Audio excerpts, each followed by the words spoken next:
shoutout po. Ang puso po ng isang totoong Michelle Japina o ni Bunso kung tawagin ng marami ay hindi po bato. No, hindi po ako lumaki na ako ay marunong makipag-away. God knows po at lahat ng tao kahit pumunta kayo sa lugar namin kung ano ang pagkatao mula bata hanggang lumaki ang isang Michelle Japina. Never po akong naging basto sa kapwa ko, never po ako naging palaaway, never po ako nagmumura, never po akong gumawa ng masama. Kahit ano pong klaseng masama, wala po akong ginawa. And lingid po sa inyong kaalaman, minsan ko na itong nasabi sa mga live ko noon, kulang na nga lang matawag akong maging Kristong babae. Yan, until hindi po ako nakikilala sa Team Kalingap na reactor o defender na yan. Ang pananaw ko po sa sarili ko at ng marami, daig ko pa po yung babaeng Kristo, mga kaibigan. Hindi po ako marunong magalit sa kapwa ko, hindi ako marunong magtanim ng galit, hindi po ako marunong lumaban. Pero syempre po, no, siguro yun na talaga yung buhay ko. Dati nga guys, bago ko pumasok ng social media, akala ko si Kristo ko eh. Akala ko babae kong Kristo. Bakit? Kasi, ang daming nang api sa akin sa buhay ko, pero madami din saksi dito. Baka isa kayo. Sa loob ng 5 taon. Kahit nasinaktan ako, kahit dinurog ako, kahit binaboy ang pagkatao ko, pinili ko pa rin magpatawad. Ako pa yung humingi ng tawad until 2026. Sa bahay nila Tatay Tekram, ginawa ko yun. Kasi yun ako. No? Sabihin mang tanga ako ng ibang tao, yun ako. Doon ako masaya na makita kong napasaya ko yung kapwa ko. Doon ako masaya na alam ko nagawa ko yung tama na hinihiling ng Panginoon. Good morning, good afternoon, and good evening mga kamamshi, mga katekaram.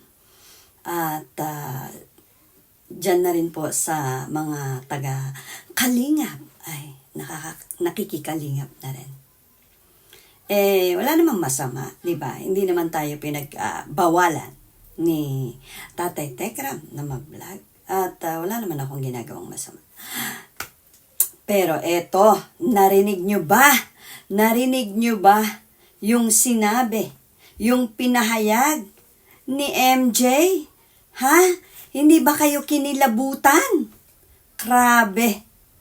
Kakilakilabot ang pagpapahayag ng babaeng ito. Alam niyo po yung ginawa niya? Blasphemy. Blasphemy.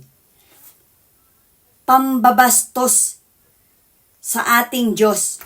Wala kalapastanganan yung pagpapahayag niya na akala niya siya ang babaeng Kristo. Ngayon lang ako nakatagpo ng ganitong babae. No? Ano kasi, kibuloy? Or yung mga nagpo-proclaim na sila yung darating na Diyos? Ha? Okay ka lang? At anong sabi mo? Never kang naging palaaway. Never kang gumawa ng masama. Never kang nagmura.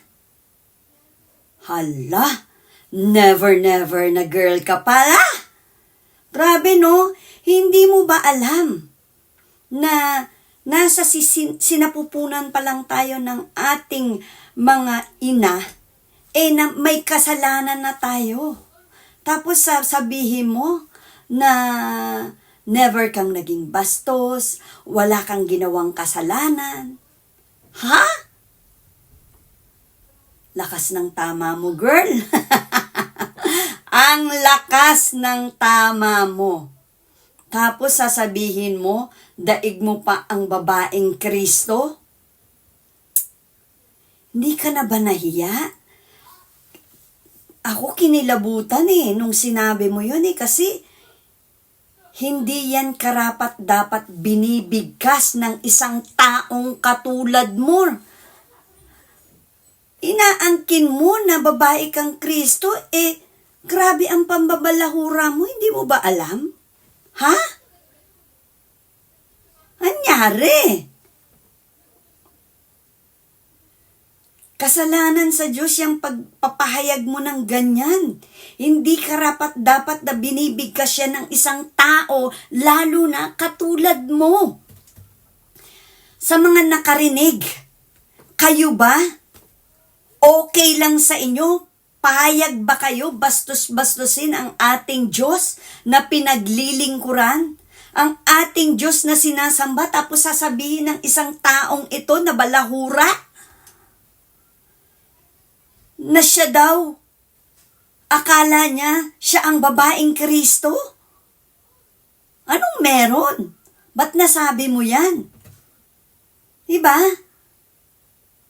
Di ka ba kinilabutan? Hindi ka ba nag-isip ba muna bago mo sabihin niyang mga ganyang word? Kalapastanganan sa Diyos ang sinasabi mo. Maghunos dili ka at mag-isip ka bago ka magsalita ng mga sasabihin mo. Lagi mong pinapagana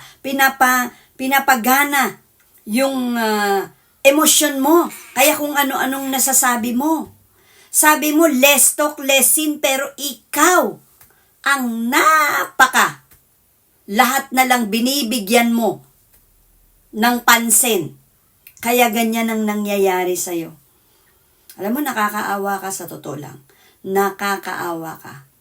Sa bandang huli, tandaan mo, ikaw ang iiyak sa pagginagagawa mo.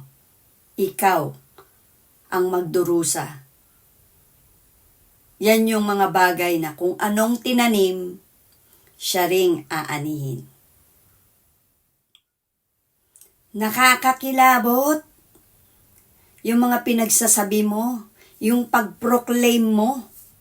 Kami bilang mga Kristiyano, hindi kami pabor sa pag-proclaim mo na ikaw, akala mo babaeng Kristo. Hello!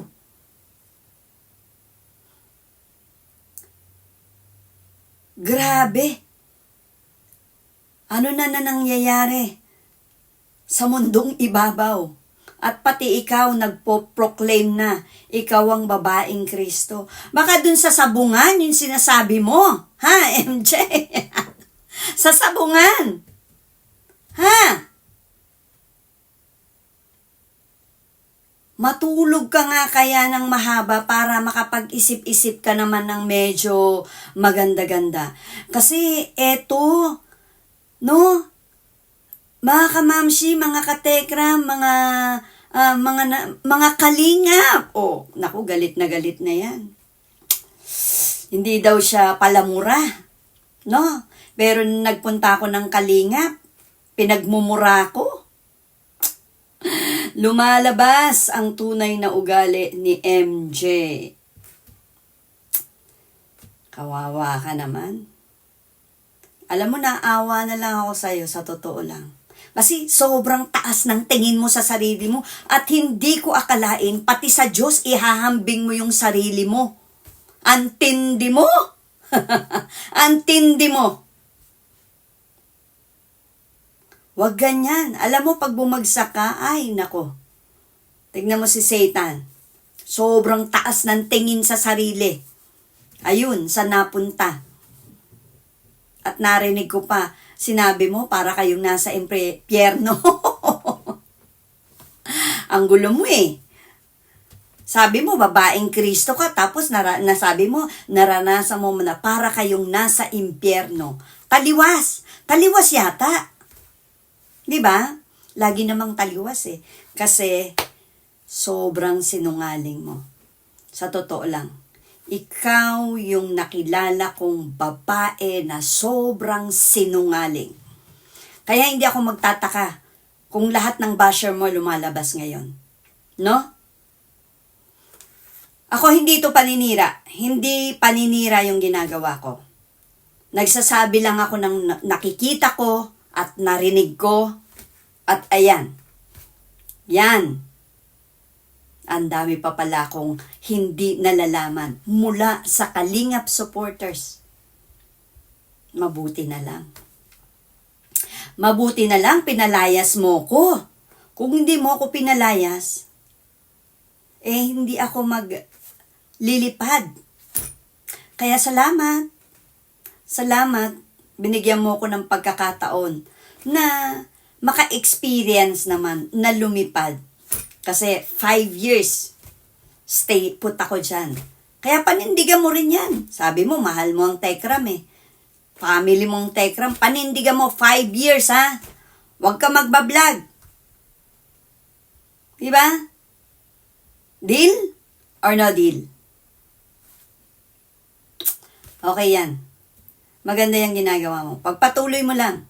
Pagpatuloy mong ipakita ang buong pagkatao mo kung sino ka at ano ka para makita ng mga Tekram family, Tekram supporters kung sino si Japina na ina-idolize nila.